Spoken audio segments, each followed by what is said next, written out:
What's up, everybody? Welcome to another episode of the BBQ Tips Podcast. I'm Christie Vanover, champion pitmaster, the girl behind one of America's top barbecue websites, girlscangrill.com, and a contestant on Food Network's Barbecue Brawl. I'm here to bring you quick barbecue tips to help you up your barbecue game. As you guys can probably hear in my voice, I'm getting over that cold still. It's almost gone. I'm feeling great, so thank you for all the well wishes that you guys sent to me. But my voice is definitely hoarse, so I sound a little bit different than usual, but we're going to drive on and we're going to do this podcast today. And I think this one is going to be a little bit of fun. I'm going to share some of the terms that we use in the barbecue industry on a regular basis. I want you to quiz yourself and see how many of these you knew. If you knew them all, that's awesome. If not, no worries. After you listen to this podcast, now you do. Let's start with a sentence and see if this makes any sense to you. I'm going to put my A9 flat on the barrel after it has some blue smoke and look for that bark before I do the Texas crutch. Hopefully it has a good enough bend to get me a call. So did that make any sense to you? I bet you guys understood a few of those words. Those of you on the competition circuit probably understood most of everything. But it's a pretty confusing statement, and sometimes I take it for granted, and I speak in that lingo not realizing that somebody might not have a clue what 3 or 4 of those words mean in the context of barbecue. I'm going to break these words down into categories and kind of go alphabetical, so that'll make it a little bit easy. We're going to start with grills. I've touched on some of these terms in some of my previous podcasts, so they may sound a little bit familiar to you. First up is a barrel. If you hear the term barrel, that's referring to a barrel drum cooker, which is a smoker that is made out of a barrel. Next up is drum. So a drum and a barrel are pretty much the same thing. You basically start with an oil drum or a drum container, a barrel container, and you make a smoker out of that. I have a whole podcast series on which barrel drum is my favorite. Jambo. Now that is a funny word. It's actually a grill. It's an offset smoker. They're custom built. They're pretty pricey. A lot of the big dogs are using them, but they're so big that they're usually on their own trailers, and so people are hauling those to the competitions. Kamado. Another funny word, but one that's not just devoted to competition barbecue. A kamado is a Japanese style of cooker. It's usually made out of ceramic. You've probably heard of the Big Green Egg or the Kamado Joe. Those are kamado style cookers. Offset. An offset smoker is a smoker where the fire box is on the side.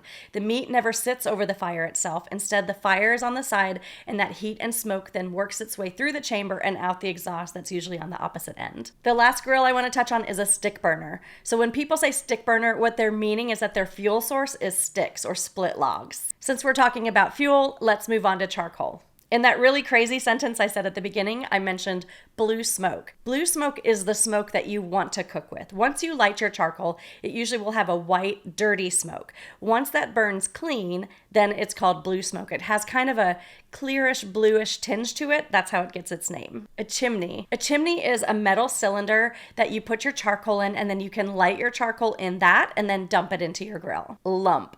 You guys have probably heard of lump charcoal. There's charcoal briquettes and there's lump charcoal. Lump charcoal is pre-burned wood that removes all the moisture and the sap, and it's really great for competition barbecue. All right, we've got our grill, we've got our charcoal. Let's move on to meat. So in that first sentence, I used the term A9. In America, the way that we grade beef is different than how they grade it in Australia. In Australia, they use a letter A with numbers, and A9 is a type of Australian beef that has really, really rich marbling. You'll see a lot of competition cooks are cooking A9 briskets because of that marbling. Bark. Not the bark you get from a dog. The bark I'm talking about with barbecue is when you get that nice crust, that outer crust on your meat. Now, sometimes people on social media will say, oh, that looks burnt. It's not burnt. It doesn't have the charred effect of a burn mark. It's actually just cooked and rendered fat mixed with the spices that is phenomenal and makes barbecue taste so good. Bend. You'll hear the term bend used frequently in barbecue.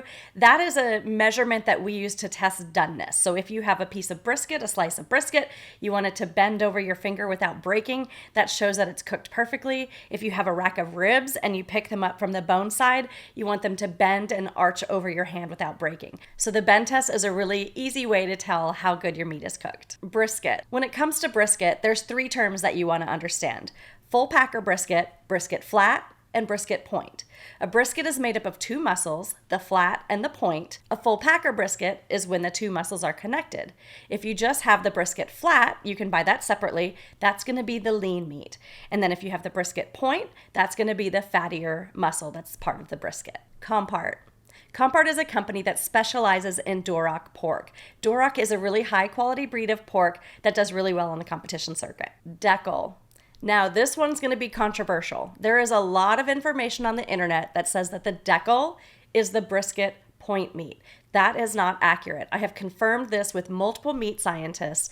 The deckle is actually the hard fat and intercostal meat on the inner portion of the brisket. When you buy it wholesale, you can buy a brisket with deckle on or a brisket with deckle off. Most that I see in the supermarket are deckle off. Membrane.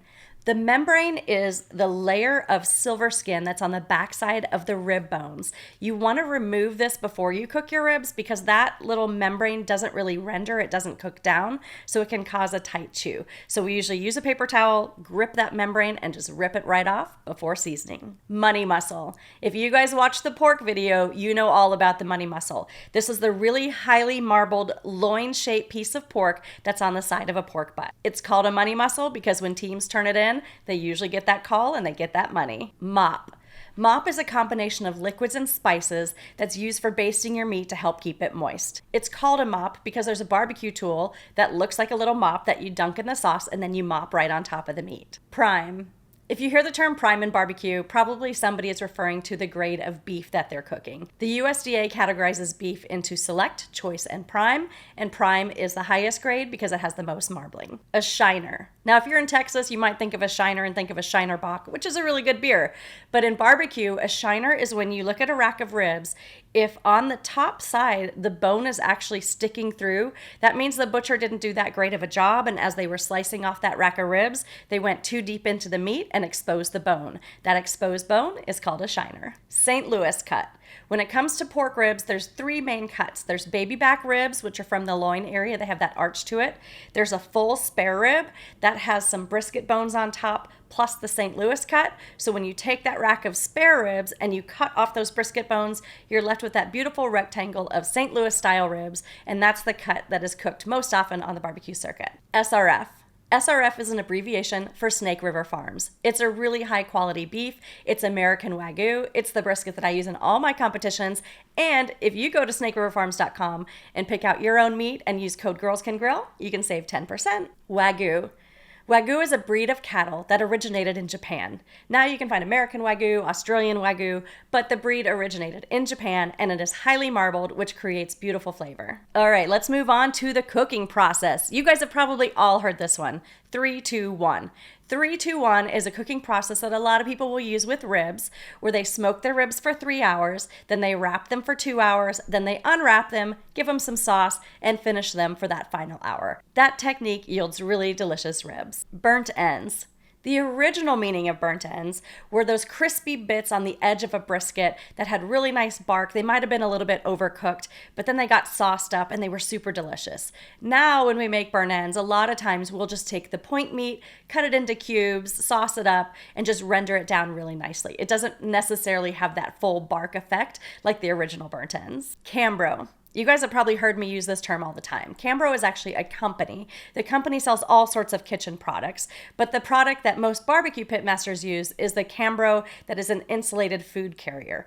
It's like a cooler that's vertical. You can put ice in it and then you can keep your meat cold, but also once you take the ice out, once your meat is cooked, you can put your hot meat in there and it's so nice and insulated that it will actually keep your food warm. So it's great for holding your meat before you turn it into the judges. Fall off the bone. Come on, I know you guys have all heard of that. That's when you bite into a rib and it's so tender that all the meat falls off and it's just so delicious.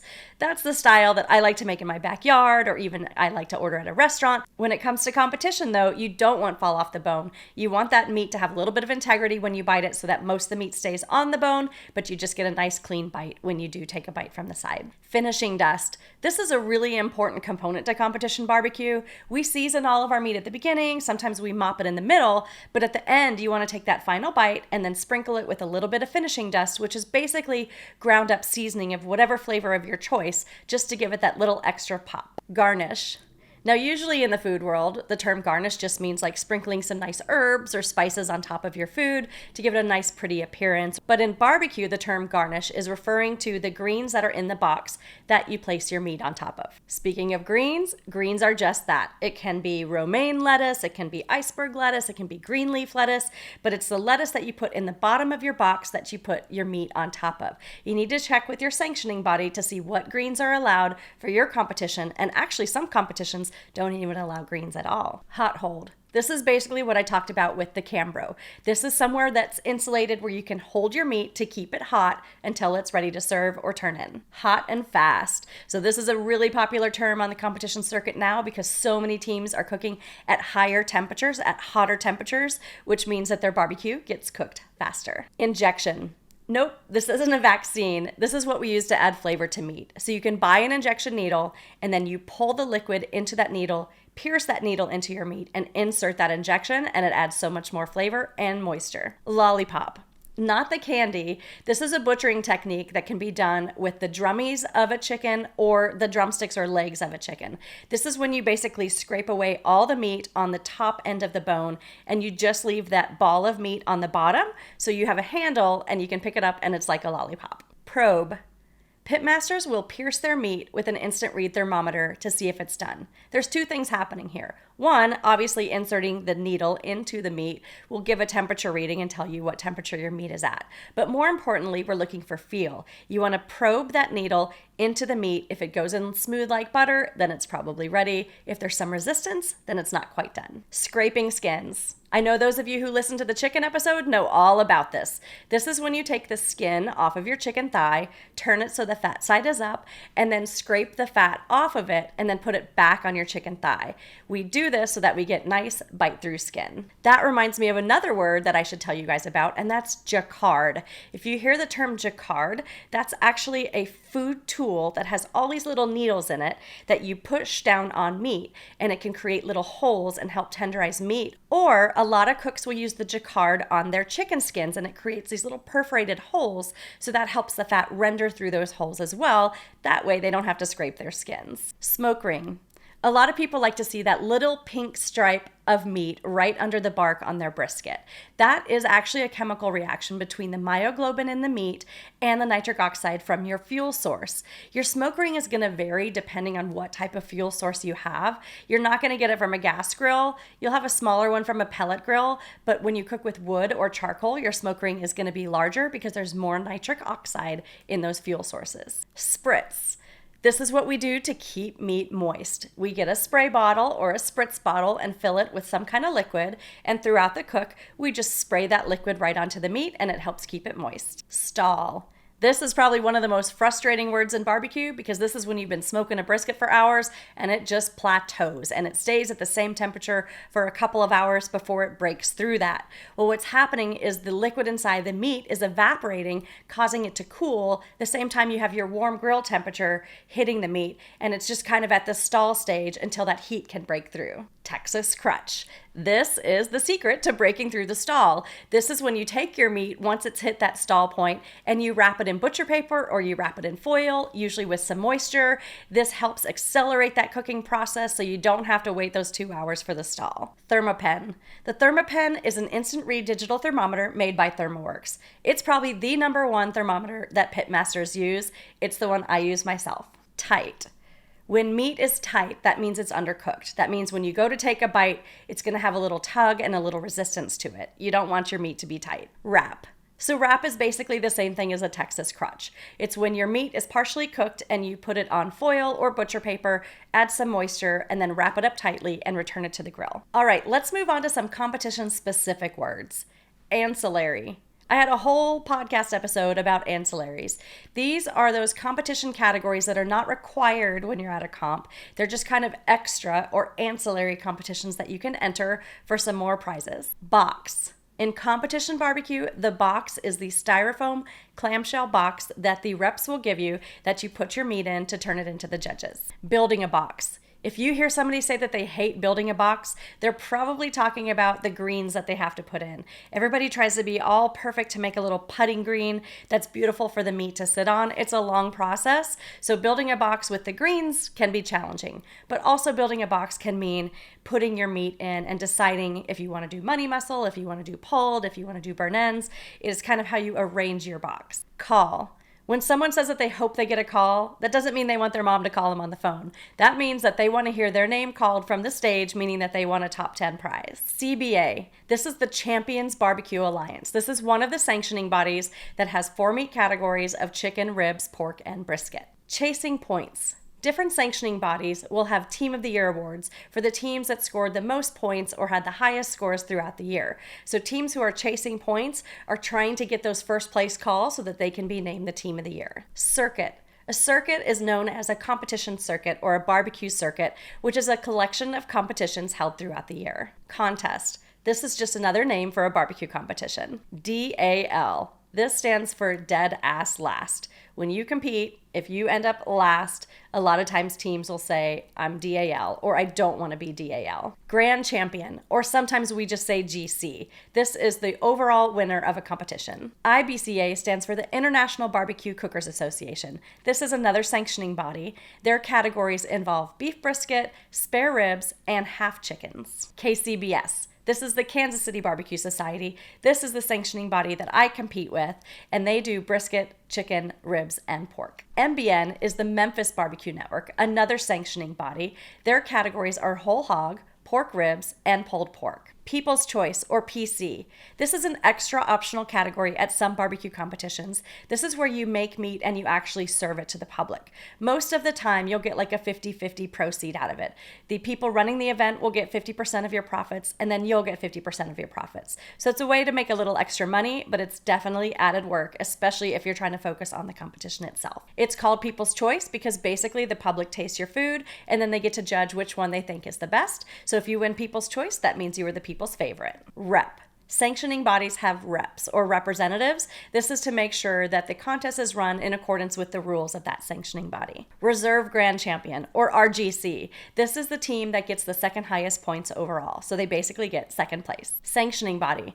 I've already used this term over and over. Basically, a sanctioning body is an organization that runs barbecue competitions. They have a very firm set of rules for the judges and for the cooks, and they make sure that those standards are followed so that it's a fair competition. SCA. SCA is another sanctioning body, not so much in the barbecue space, but in the grilling space. That stands for the Steak Cook-Off Association. In these competitions, you usually turn in one steak. Sometimes there's a double or a triple or a quad, and so you may turn in more than one steak, and they oftentimes have ancillary competitions tied in with them as well. Turn in. This is basically the time that you have to turn your box of meat into the judges. With KCBS, you get a 10-minute window, so you've got to make sure that your meat is turned in by that turn-in time. Otherwise, you don't make the cut and you get disqualified for that category. World Champion. To be a world champion, you have to win one of the following contests: the Jack, the American Royal, Memphis in May, the Houston Rodeo, or the KCBS Invitational. There is also a World Food Championship Series, and you could win that one too. There are two other words that I want to touch on. The first is shiggin. Shiggin is a term that you're going to hear all the time, and people kind of joke about it and make fun of it. But what it ultimately means is that a cook spies on another cook to figure out their flavor profiles, their techniques, their methods. I'll be honest, most teams are pretty open, so there's no need to shig anymore. So don't be that kind of person that's spying on someone else. Just go up and introduce yourself and ask them questions, and the team's probably going to help you out. The last word I want to touch on is pitmaster. So the term pitmaster is pretty subjective. Do you call yourself a pitmaster or not is a quandary that I kind of dealt with for several years. The technical term of a pitmaster is the person who manages the pit or the fire while cooking meat, which can technically be anybody who lights a fire one day and cooks meat. To me, the term pitmaster is kind of like the term chef. The official definition of chef is basically somebody who cooks food for money for somebody else. That means that almost anybody could be a chef, but I personally feel like the title of chef is earned, so I'm very cautious about calling myself a chef. I've never worked in a restaurant. I cook, and I do get paid to cook, but I don't consider myself a chef. I think it's the same thing with pitmaster.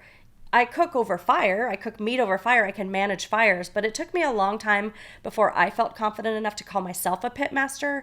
Now that I have cooked on dozens of grills and made hundreds of recipes and done all sorts of experiments and failures and successes, I do truly feel like that I've earned the title of a pitmaster. But it's up to you to decide. If you feel like that you could drive out into the woods and somebody could give you an unknown fuel source, grill, and protein, and you could knock it out of the park, then you've probably earned those creds. If you're still working on it, no problem. You'll get there someday if that's a goal that you have. I hope that this episode has been fun for you guys. I hope you learned a few new things. I'd love to hear from you guys.